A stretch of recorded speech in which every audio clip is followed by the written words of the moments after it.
Hello, Sagittarius, and welcome. I'm Adriana. I'm a soul guidance coach, and I help you choose growth and the healing of your inner roots.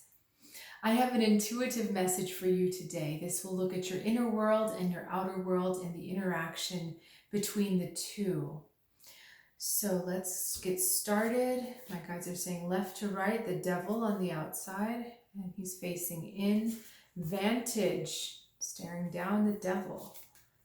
Altruism, very good. This was the Three of Wands. This is the Six of Pentacles. And then victory. Okay, and as I was preparing for your reading, my guides kept saying, draw an extra card, draw an extra card. So we're going to look at Son of Arrows. So a lot of that Kundalini color, the second chakra, the sacral chakra color here.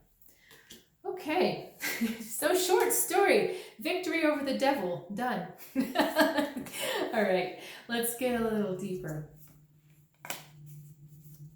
So Sagittarius, you're really moving into a very different space. The altruism is a different space for you. And I think this is our Son of Arrows. You're trying it out.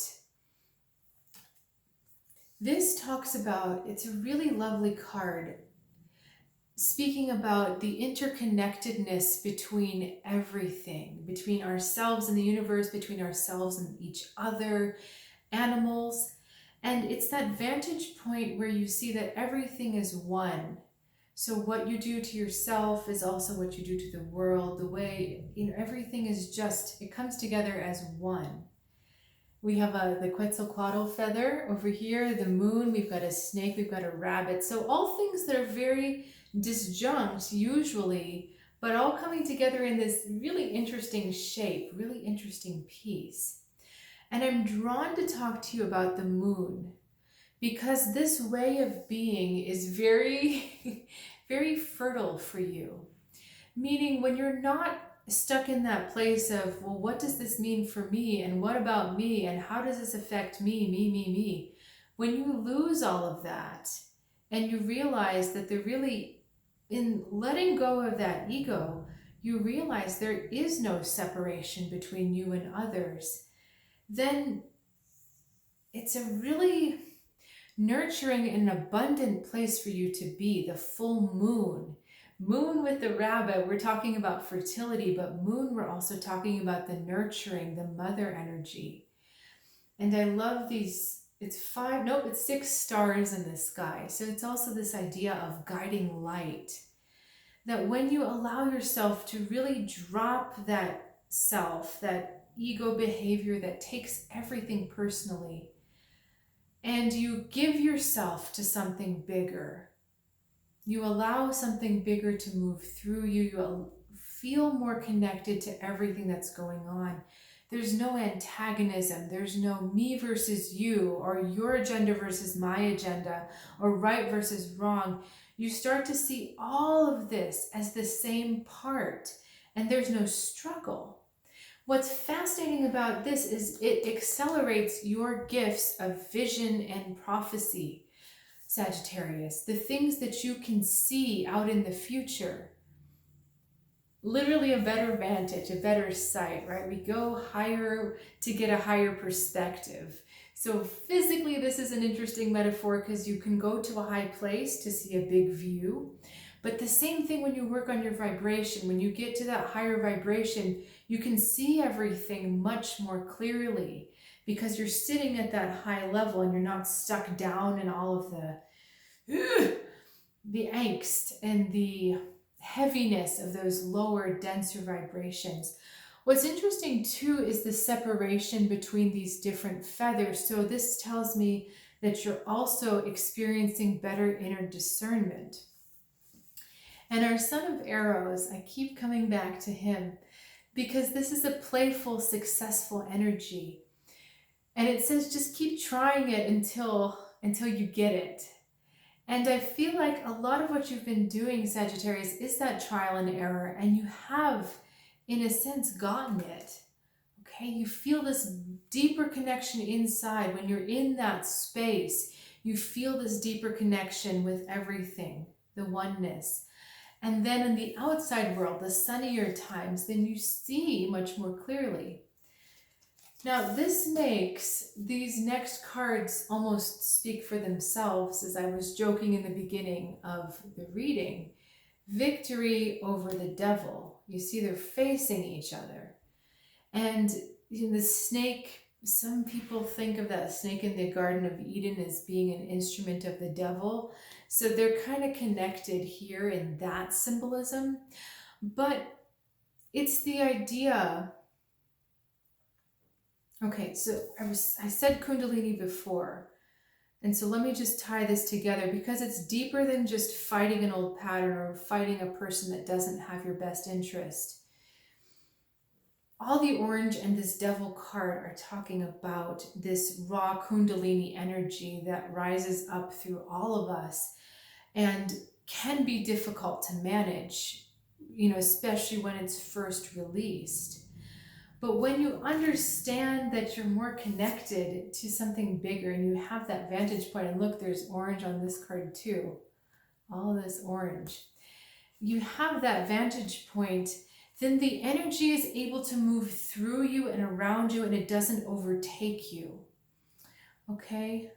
So I feel like sometimes when you've had big energy move through you in the past, it's been scary and there's been a desire to disconnect from it or distract yourself, or perhaps just engage in something that you shouldn't because this energy is just too big to handle.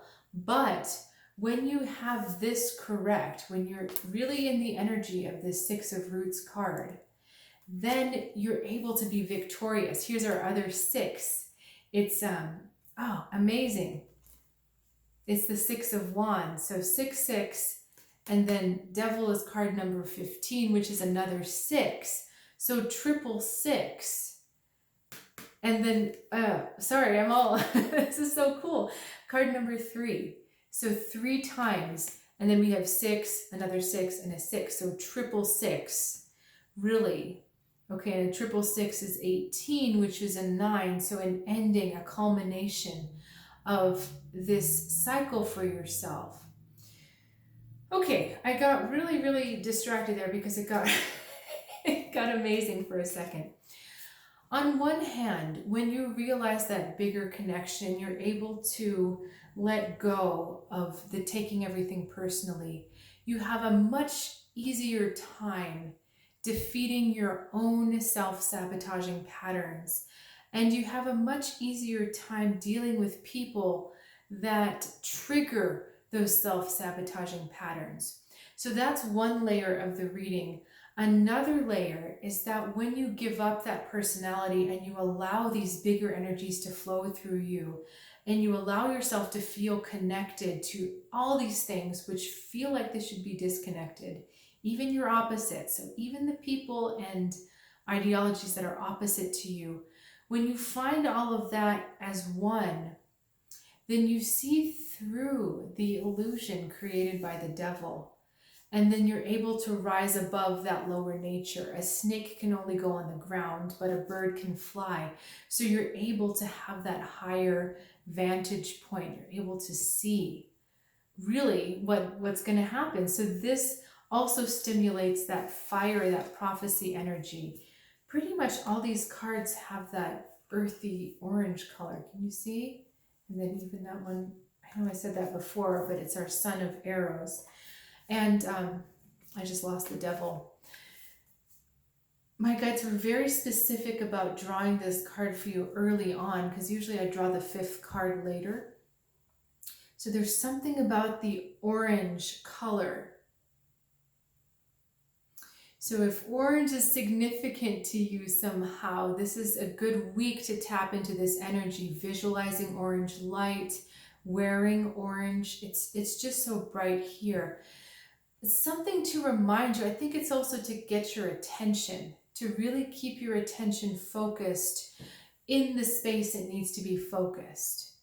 Okay, because when we wear orange for camouflage or orange cones, the message is watch out, stay alert, stay alive. Don't just, something different is happening here. So it's that energy of waking up, something different happening. Okay, Sag, I think I'm gonna draw one more card because my guides are telling me to. So this is a funny card.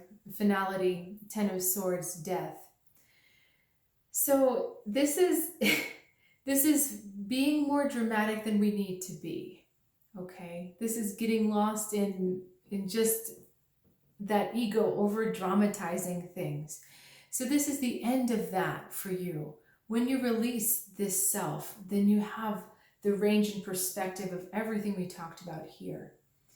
But I think this is also saying, make this the last time. Don't just kid yourself that this is the last time. Make this the last time you're going to be taking things personally from that ego standpoint. This is a big call, but this is big vision we're talking about here. So make it the last time, Sag. All right, thanks so much for joining me. I always enjoy doing, especially the Sagittarius readings. They're always pretty entertaining. So if you're curious about what I do and what else I can do for you, please check out the description below. There's more information for you. And I look forward to seeing you next time, Sagittarius. Have a good one.